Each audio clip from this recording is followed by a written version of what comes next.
안녕하세요. 박재 목사입니다.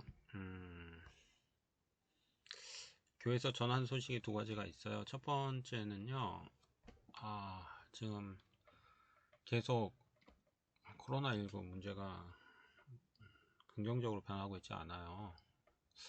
2단계로 내려갔지만 교회는 9월 달까지는 온라인으로 예배를 드리기로 했습니다.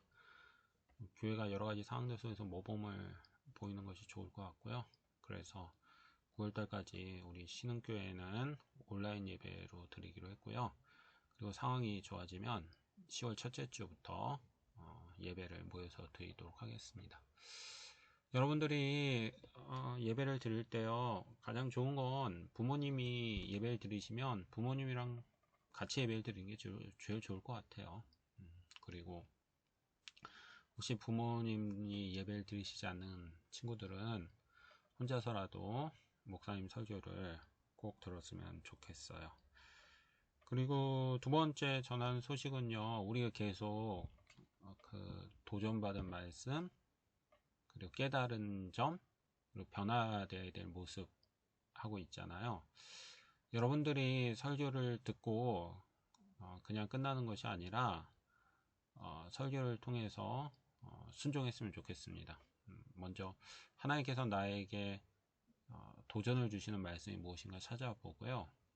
그 말씀을 통해서 또 내가 깨달은 것이 무엇인지 생각해보고, 그리고 그 깨달은 점을 가지고 내 삶을 어떻게 바꿀 수 있을지 여러분들이 하나님의 말씀에 꼭 순종했으면 좋겠습니다. 네, 그래요. 오늘은 마가복음 6장 30절부터요 44절까지 말씀을 통해서 하나님께서 주시는 교훈들 같이 한번 생각을 해보려고 하는데, 본문 같이 한번 읽어볼게요. 사도들이 예수께 모여 자기들이 행한 것과 가르친 것을 낱낱이 고하니 이르시되, 너희는 따로 한적한 곳에 가서 잠깐 쉬어라 하시니, 이는 오고 가는 사람이 많아 음식 먹을 겨를도 없음이라. 이에 배를 타고 따로 한적한 곳에 갈새 그들이 가는 것을 보고 많은 사람이 그들인 줄 안지라. 모든 골로부터 도보로 그곳에 달려와 그들보다 먼저 갔더니 예수께서 나오사 큰 무리를 보시고 그 목자 없는 양 같은 무로 인하여 불쌍히 여기사 이에 여러 가지로 가르치시더라. 때가 저물어가매 제자들이 예수께 나와 여짜오되, 이곳은 빈들이요 날도 저물어 가니 무리를 보내어 두루 촌과 마을로 가서 무엇을 사 먹게 하옵소서. 대답하여 이르시되, 너희가 먹을 것을 주라 하시니 여짜오되, 우리가 가서 200데나리온의 떡을 사다 먹이리이까.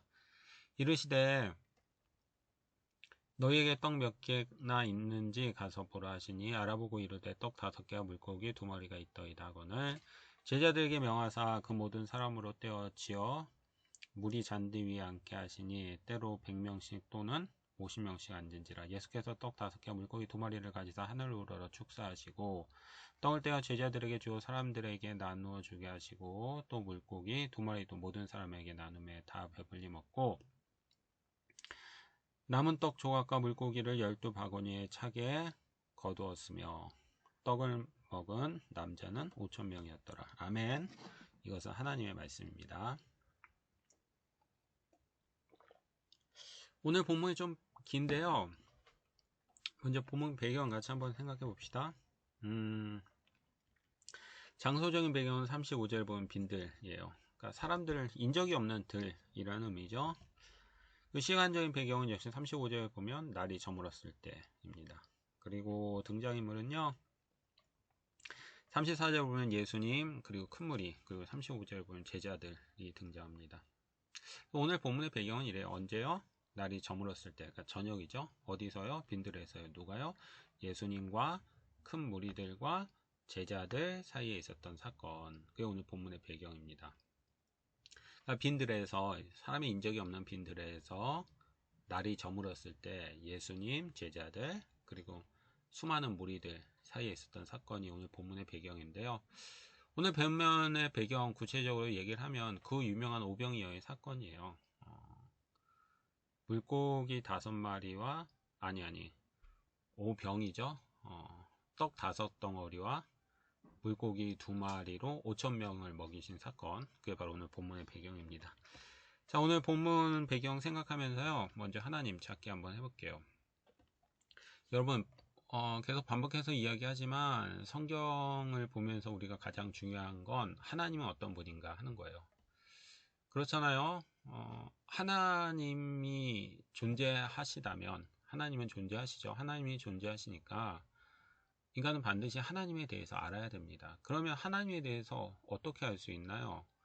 인간이 스스로 하나님을 연구할 수 있나요? 그렇지 않아요. 하나님께서 자기 자신을 스스로 인간에게 말씀해 주시지 않으면 인간은 하나님을 알 수 없습니다. 하나님께서 인간에게 자기 스스로를 말씀하신 게 뭐죠? 성경이죠. 우리가 성경을 볼 때마다 하나님은 어떤 분인가를 늘 주의를 기울여야 하는데, 특별히 복음서에서는 하나님이 어떤 분인가를 예수님을 통해서 풍성하게 말씀을 하고 계세요. 그래서 우리가 마가복음을 통해서 하나님이 어떤 분인가를 또 찾고, 그리고 그분에 대해서 좀 깊이 아는 시간들이 굉장히 중요한 것 같습니다. 먼저 본문에서 하나님 찾기를 할 텐데요. 하나님 찾기 첫 번째는요, 예수님께서는요, 큰 무리를 불쌍히 여기시는 분입니다 하는 거예요. 우리 34절인데요. 한번 읽어볼게요. 예수께서 나오사 큰 무리를 보시고 그 목자 없는 양 같은 무리 인하여 어떻게 여기셨죠? 불쌍히 여기사. 아멘. 여러분, 예수님께서 빈들에 계셨는데 큰 무리들이 예수님께 왔어요. 오늘 보면 오병이어로 5,000명을 먹였다고 했잖아요. 그러니까 5,000명 이상의 사람들이 예수님께 왔죠. 근데 예수님께서는 그 5,000명이 넘는 사람들을 어떻게 느끼셨어요? 불쌍히 여기셨어요. 왜일까요? 34절 이렇게 얘기하고 있잖아요. 그 목자 없는 양 같음으로 인하여 불쌍히 여기셨다. 그러니까 이런 말씀이에요. 예수님께서 그 수많은 사람들을 보실 때 목자 없는 양같이 보셨다는 거죠. 그래서 예수님은 불쌍히 여기셨다는 겁니다. 그러면 목자 없는 양이라는 말의 의미는 뭘까요? 당시는 목축이 생업이었기 때문에 목자 없는 양이라는 의미가 되게 분명했어요. 그러나 오늘 우리는 뭐 양을 볼 수가 없잖아요. 그래서 이 목자 없는 양이란 말을 오늘날 좀 더 편하게 이야기하려면 요새는 반려동물을 많이 키우잖아요. 그래서 주인 없는 강아지, 주인 없는 고양이 이런 표현을 쓰면 지금은 좀 적절할 것 같아요. 여러분, 주인이 없는 반려동물을 생각해봐요. 얼마나 불쌍해요. 먹을 것도 제대로 얻어 먹을 수 없겠죠. 그리고 병이 들어도 누가 치료해 주지 않을 겁니다. 그리고 또 그 반려동물 보호해 줄 사람도 없어요. 얼마나 불쌍합니까? 예수님께서 보실 때 지금 예수님 앞에 모였었던 그 사람들이 그랬던 거예요. 목자 없는 양처럼 너무나도 불쌍히 보이셨다는 것이죠. 육체적인 필요들이 채워지지 못하고 영적인 필요들이 채워지지 못하고, 그리고 그 감정적인 치료들이 채워지지 못하는 그 모습들을 보면서 예수님께서는 그들을 목자 없는 양이라고 칭하셨고, 그리고 그들을 향해서 불쌍히 여기셨습니다 하는 것이죠. 오늘 우리가 하나님 찾기 첫 번째는 이거예요. 바로 하나님께서는 이런 목자 없는 양과 같은 사람들을 불쌍히 여기십니다 하는 것이죠. 여러분, 예수님께서는 그 목자 없는 양과 같은 사람들을 불쌍히 여기십니다 하는 것들을 우리 곰곰이 생각해 봅시다.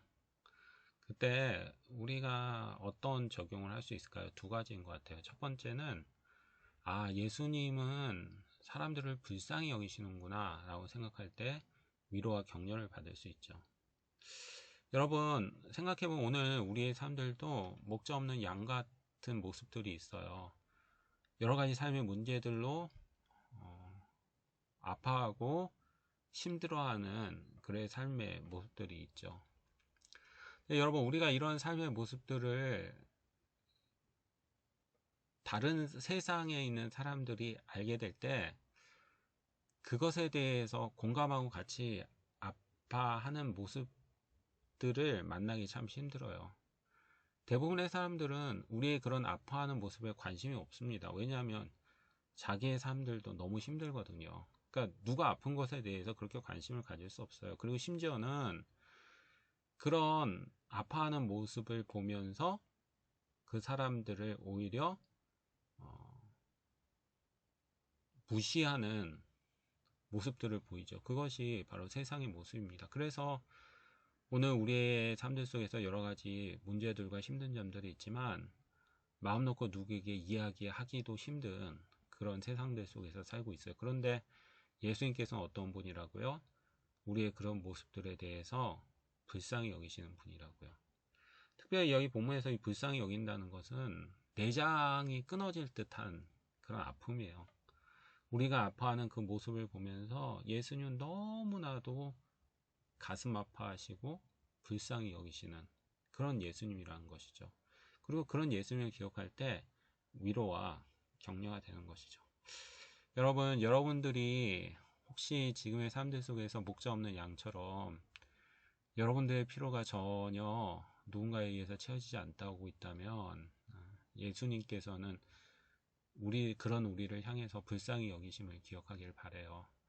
그리고 위로와 격려를 받을 수 있었으면 좋겠습니다. 예수님께서는 불쌍히 여기시는 분입니다를 기억할 때 두 번째 적용이 있는데요. 그렇다면 우리도 누군가를 불쌍히 여기는 사람이 되어야겠구나 하는 것이죠. 그렇잖아요. 목자 없는 양 같은 사람, 삶의 여러 가지로 고통받는 사람을 대할 수 있는 세 가지 방법이 있습니다. 첫 번째는 무관심한 것이죠. 그리고 두 번째는 오히려 그들의 그런 부족한 모습들 때문에 그들을 더 무시하는 것입니다. 세상의 방법들이죠.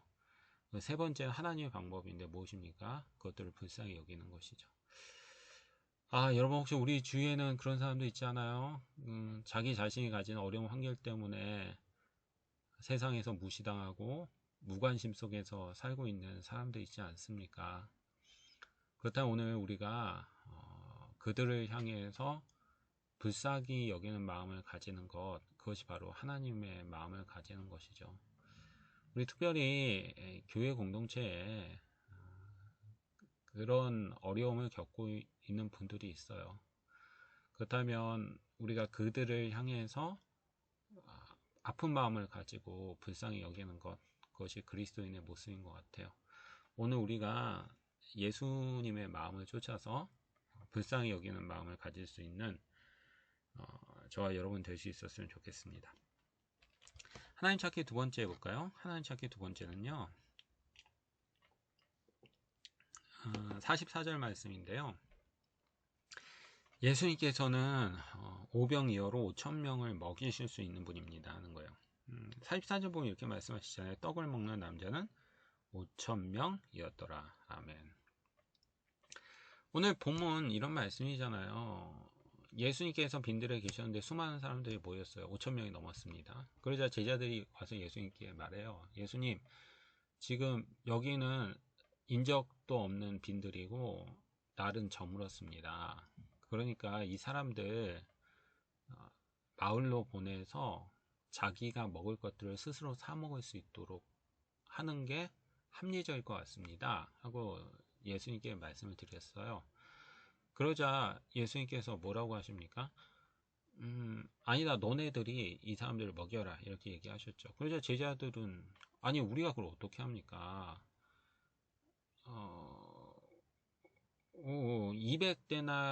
200데나리온의 떡을 사야 이 사람들 먹일 수 있습니다. 이렇게 얘기하죠. 200데나리온은 오늘날로 이야기하면 약 1,000만원 정도거든요. 우리는 그런 돈 없다는 거죠. 먹이지 못한다는 거예요. 그러자 예수님께서 뭐라고 하세요? 너희가 가지고 있는 것이 뭐냐? 그러니까 5개의 떡과 2마리의 생선을 가지고 옵니다. 그리고 예수님께서는 그 오병이어를 통해서 5,000명을 먹이시는 것이죠. 무엇입니까? 예수님께서는요, 오병이어를 통해서 오병이어를 가지고도 5,000명의 사람을 먹이실 수 있는 분, 전능하신 하나님입니다 하는 것이죠.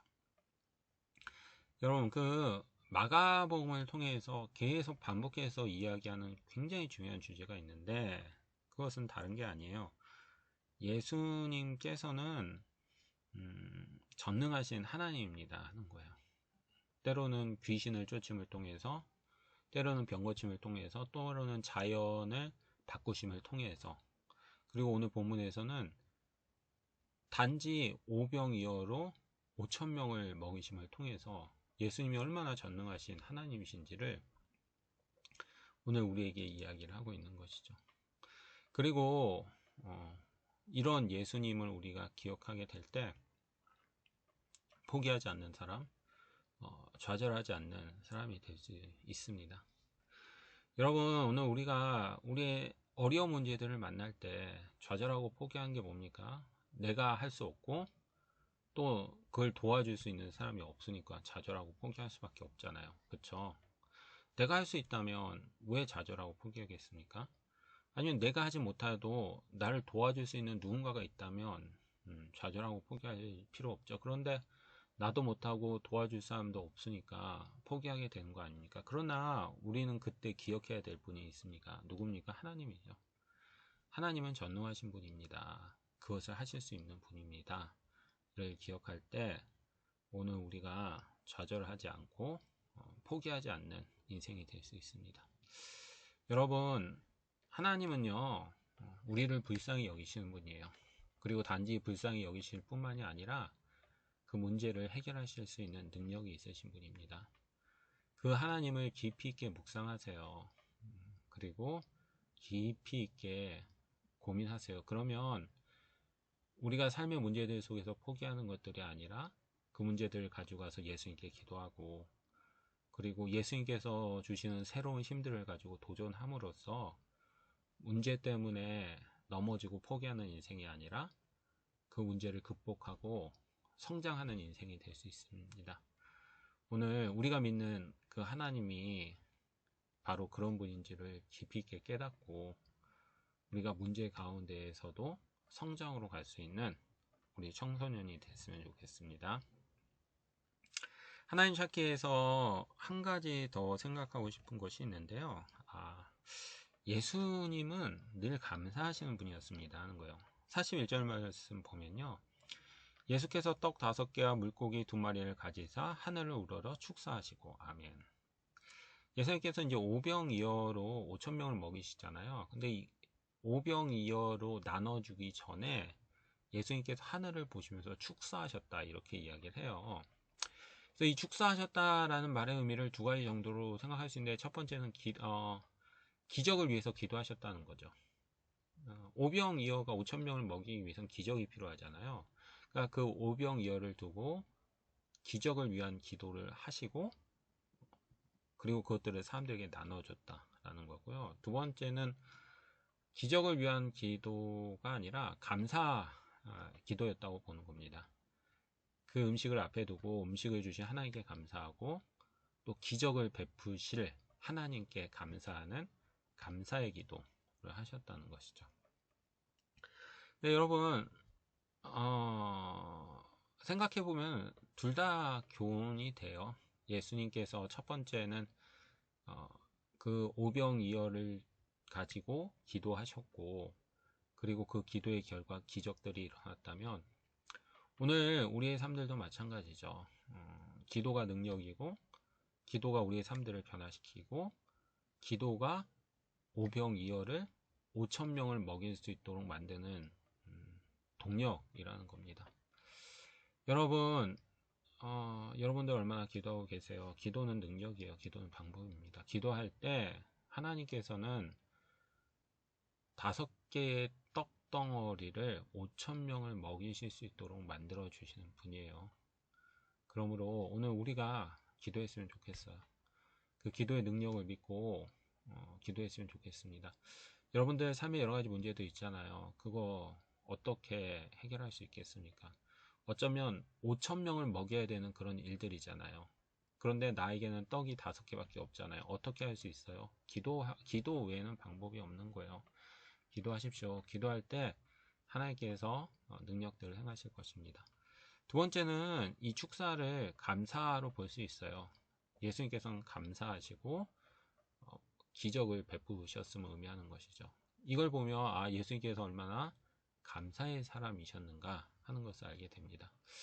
여러분, 오늘도 마찬가지입니다. 오늘 우리가 예수님을 닮는다는 게 뭐예요? 예수님과 같은 사람이 된다는 것이 무엇입니까?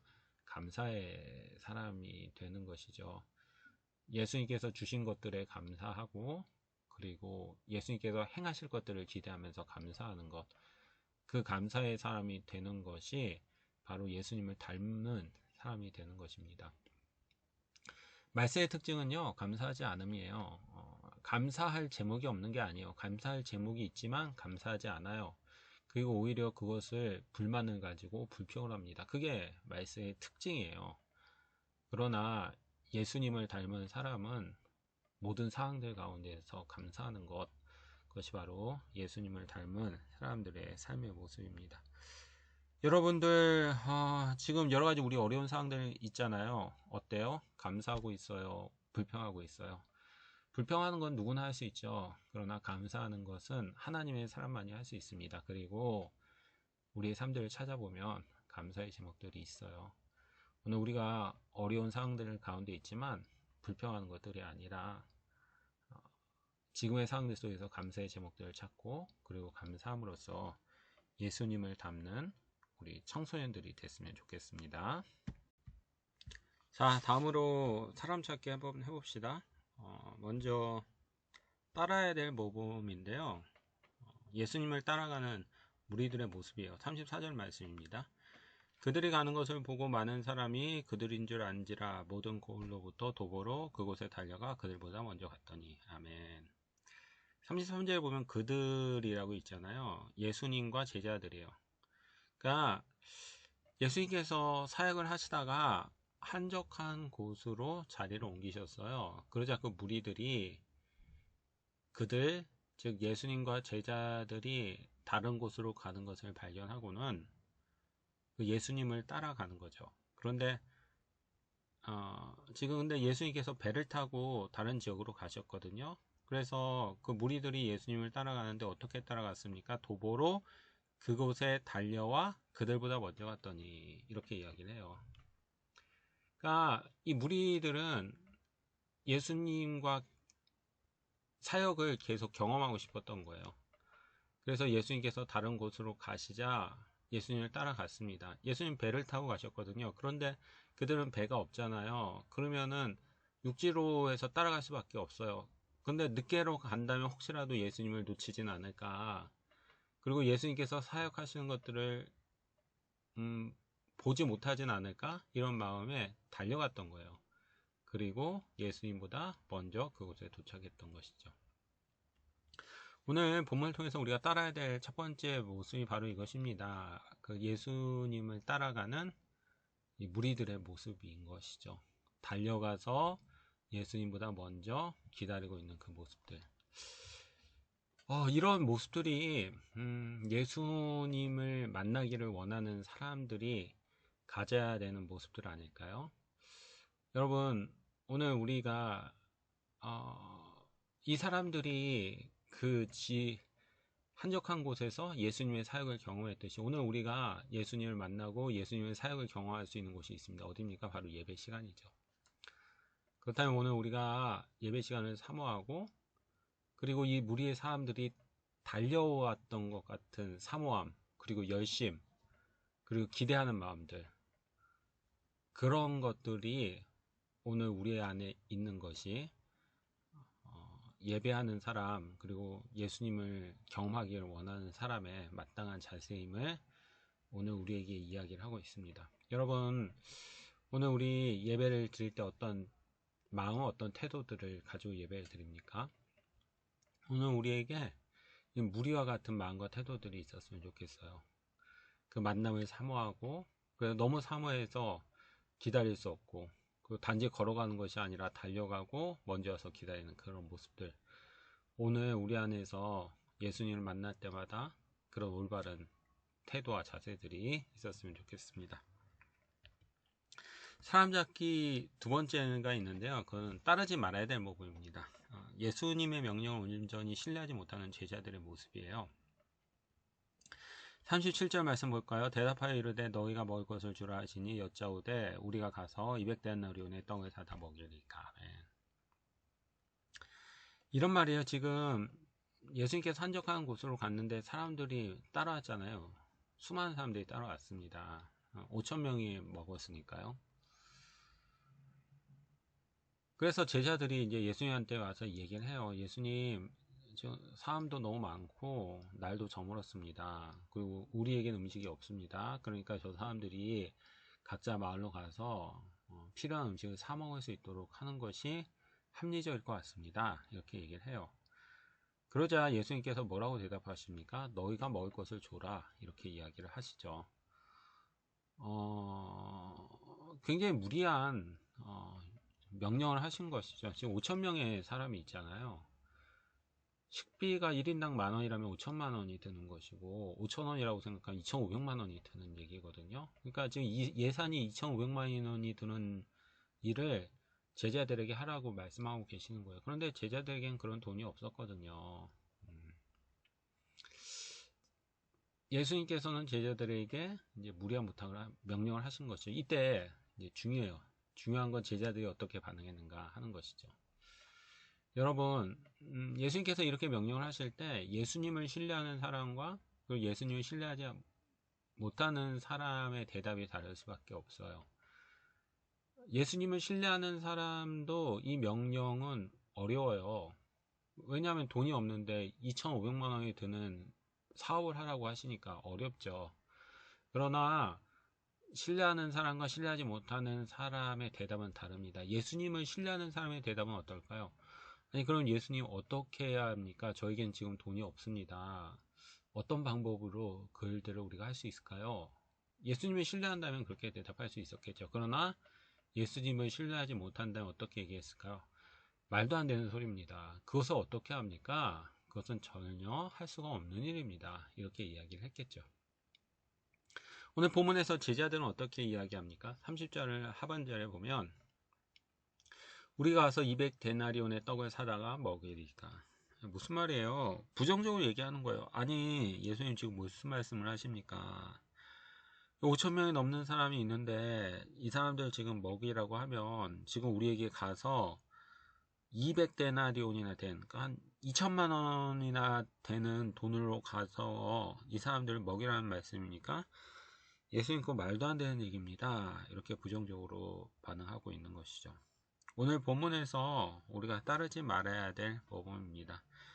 예수께서 명령을 하실 때 또 특별히 내가 순종하기 힘든 명령을 하실 때 오늘 우리가 그 예수님의 명령에 어떻게 반응하는가 하는 것이죠. 여러분 오늘 우리는 어때요? 우리가 살다 보면 예수님을 따른다는 건 예수님의 명령을 늘 받는 일들이에요. 왜냐하면 예수님의 우리의 주인이시고 우리는 종이니까요. 그런데 때로는 예수님의 명령이 쉬운 것도 있고 합리적인 것도 있습니다. 그런 것일 때는 크게 문제가 없죠. 그러나 문제는 때로는 너무나도 어려운 것일 수가 있고 비합리적일 때가 있어요. 그때 어떻게 반응하는가 하는 것입니다. 예수님을 신뢰하지 못하는 사람들은 순종하지 못해요. 그러나 예수님을 신뢰하는 사람들은 그 문제 가운데에서도 긍정적으로 반응할 수 있습니다. 예수님께서 말씀하셨는데 제가 하길 원해요. 그러나 저에겐 힘이 없습니다. 그러면 제가 어떻게 해야 될까요? 긍정적으로 반응할 수 있는 사람이 되는 것이죠.